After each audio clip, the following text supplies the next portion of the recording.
काहीतरी खायला दे या मुलांच्या प्रश्नाचं उत्तर द्यायचं असेल ना तर हा व्हिडिओ नक्की पहा। 1/2 किलो मेथीची फक्त पाने स्वच्छ धुवून कोरडी करून घ्यायची, बारीक चिरून 1 चमचा तुपामध्ये 5 मिनिट परतून घ्यायची। 1.5 कप गव्हाच्या पिठामध्ये 2 चमचे रवा व 2 चमचे बेसन पीठ घालायचे, त्यामध्ये 1 चमचा ओवा, 1 चमचा जिरे आणि 1 चमचा तीळ घालायचे, चवीनुसार मीठ, हळद, सोबतच थोडेसे चिली फ्लेक्स घालायचे, मिक्स करून घ्यायचं। त्यामध्ये 3-4 चमचे तूप व आपण परतून घेतलेली मेथीची भाजी घालायची, 1/2 कप ते अर्धा कप पाणी घालून घट्ट पीठ मळून घ्यायचं, 10 मिनिटं पीठ बाजूला ठेवायचं।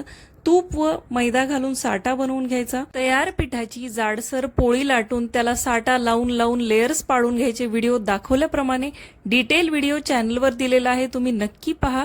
या प्रकारे उभट आकाराची चपाती लाटून घ्यायची व त्याचे छोटे छोटे तुकडे करून घ्यायचे। तयार केलेले तुकडे मीडियम तेलात खमंग खुसखुशीत तळून घ्या। मस्त मेथी मटरी तयार होते, 1 महिना आरामात टिकते।